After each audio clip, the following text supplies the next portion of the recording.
Welcome to our informative English YouTube channel where learning meets excitement. Join us on a journey of language exploration and cultural discovery. Listen and practice. 5 remarkable cities that are improving around the world. The places that are aiming for a more sustainable and low-carbon future can be found thanks to the Global Destination Sustainability Index. Implementing solutions for a more sustainable, lower-carbon future is crucial as time runs out to reduce global warming to 1.5°C, over which experts say could result in considerably hotter days, rising sea levels, and the destruction of nearly all of the world's coral reefs. Furthermore, certain locations seem to be more adept at this than others.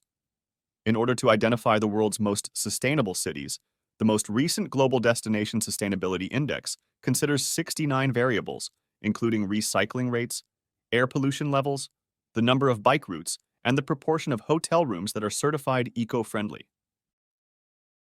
The index is a useful tool for both travelers seeking to select a sustainable destination and prospective residents hoping to settle in an eco-friendly city, as it considers data that impacts city dwellers in addition to tourism industry recognition for sustainability commitments. These are 5 of the best-performing cities. Sweden's Gothenburg. The Swedish city has impeccable credentials, as evidenced by its top ranking on the Global Destination Sustainability Index.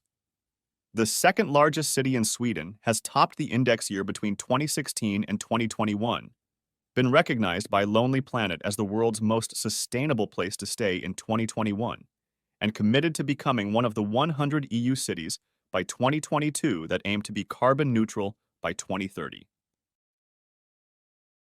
Harriet Pickering and her family moved to a little town outside of Gothenburg a year ago from Yorkshire, UK, and since then, they have observed the Swedish city's dedication to sustainability in their daily lives. Consider how they now travel. Although her spouse is an enthusiastic cyclist, he discovered that riding in the UK is more challenging due to traffic and a lack of bike paths. I doubt that we would have ever used a bicycle to bring our youngsters. It wouldn't have seemed secure enough, according to Pickering. However, we carry it out here.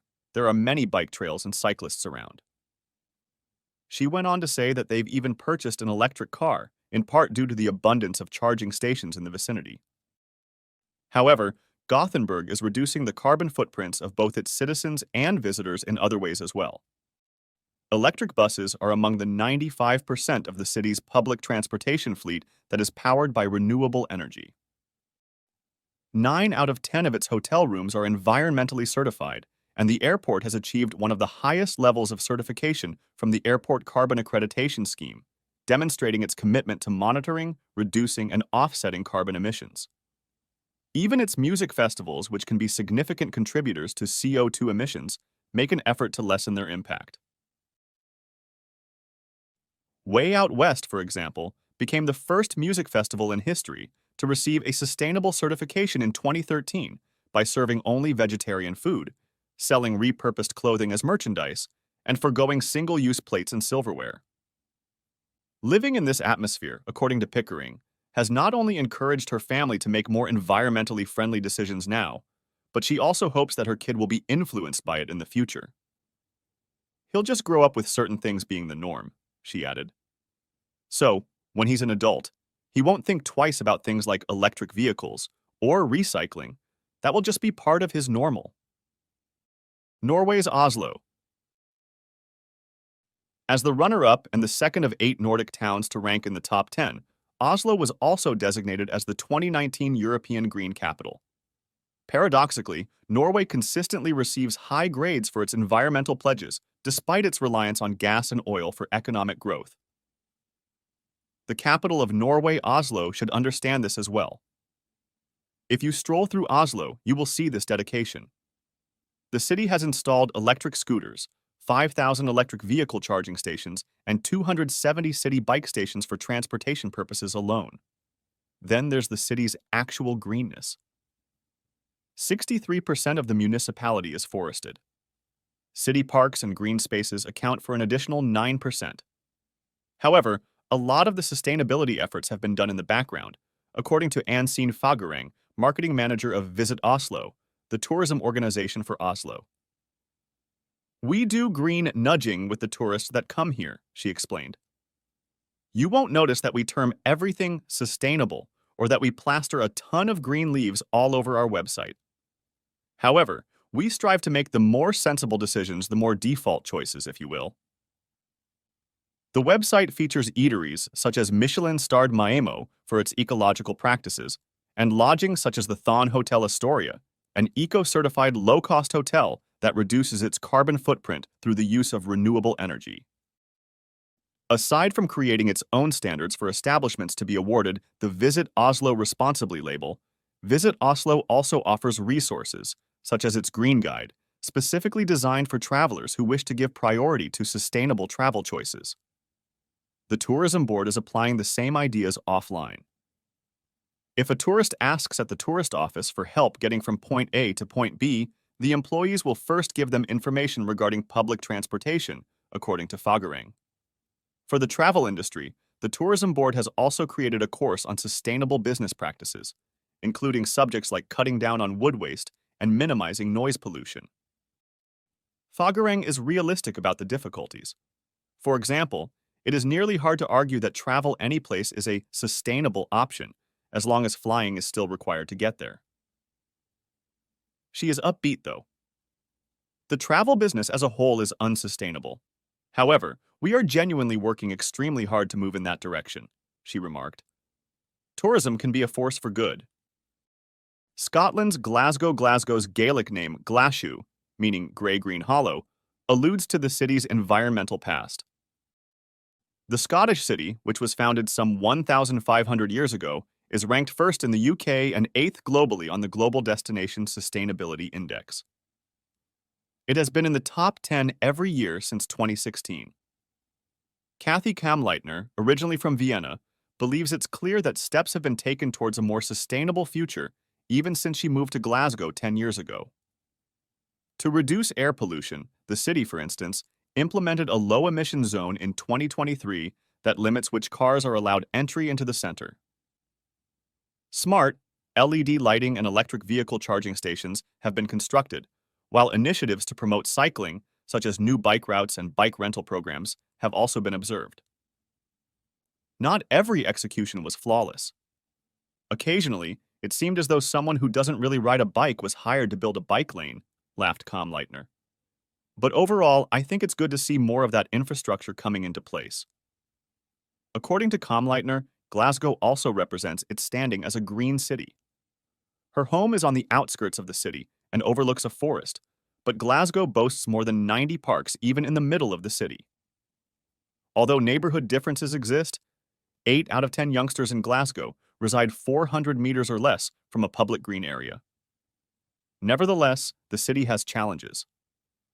In contrast to her previous residences in Berlin and Vienna, Kamleitner claims that public transportation in Glasgow is less widespread and more costly. She isn't shocked, though, by Glasgow's constant success. She claims that a lot of stuff is determined by the attitudes of the locals. For instance, there are more community hubs for product lending or repair, demonstrating the growing popularity of circular economy initiatives. I see a lot of social enterprises and a lot of businesses really pursuing that sustainability aspect and making it easier to meet more sustainable choices, she stated. And that's certainly something I've seen in Glasgow, more maybe than even in some of the other cities I've lived in. France's Bordeaux is known for its gorgeous architecture and drinkable wine, but the French city also has another reason to adore it. It is working toward a more sustainable future. Bordeaux is the third most sustainable destination on TripAdvisor and appears in the top 10 of the Global Destination Sustainability Index. There are indications of these initiatives everywhere you look in the city. Self-service V3 bikes, electric buses, trams, and even river shuttles are available for getting around the city, and there are plenty of zero-kilometer eateries and thrift shops. Bordeaux's Tourist Bureau, along with almost 3/4 of its vineyards and 1/3 of its tourism businesses, is eco-certified. Even the Bordeaux Wine Festival, which takes place this year from June 27th to 30, is making an effort to reduce its carbon footprint. It has been eco-certified since 2021, composts food waste, doesn't sell plastic products, and tracks and reports on its emissions annually. However, Bordeaux's Tourism Bureau Director Olivier Ocelli says the city has much bigger goals in mind. By 2026, 80% of the city's tourist industry's stakeholders, from lodging facilities to travel agencies, are expected to have earned eco-certification. Sustainability is one major strategy that we have to focus on for the years to come, he stated. We know that global warming is here, and all the economic sectors need, in that sense, to take care of our future and of the planet. Of course, there is still a lot of work to be done in all the cities on the list. According to Ocelli, one of the things he and his colleagues are considering is how to lessen the carbon footprint of the actual trip to Bordeaux. After all, a short stay of 1 or 2 nights is more carbon intensive than a longer stay. He stated, "We need to work on that." And if someone is coming for 2 days' work, for example, we really have to say, okay, you stay 2 days for work, but stay 3 more days to visit the city, see the vineyards, and to take public transportation within the city. Which doesn't seem like such a penalty in light of everything Bordeaux has to offer. South Korea's Goyang, South Korea, which ranks 14th on the list and is the highest-ranking city outside of Europe, is the result of intensive efforts by the tourism sector to enhance its green credentials. Goyang, which is close to Seoul, was the first South Korean city to sign up for the Global Destination Sustainability Index in 2017. The index named it the most improved destination for the subsequent year. Since then, it has been moving up the GDSI ranks. It received its first ISO 20121 sustainability certifications in 2022, mostly because of its conferences and events. Rainwater is now recycled for the Convention Exhibition Center's plants, pond, and restrooms. There are 68 parks in the city proper, along with a bike-sharing program. According to Peter Lee, General Director of the Goyang Convention and Visitors Bureau, actively and continuously pursuing sustainability in a small regional city with significantly limited manpower and budget compared to international cities was no easy feat.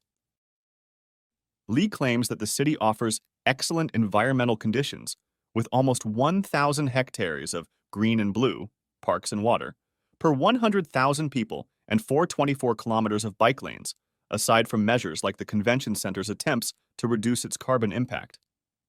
It is a livable city where rural and urban areas are well harmonized, and it boasts top-notch environmental policies and practical measures within South Korea, Lee stated. Don't forget, subscribe, and share to my channel. Thanks for watching.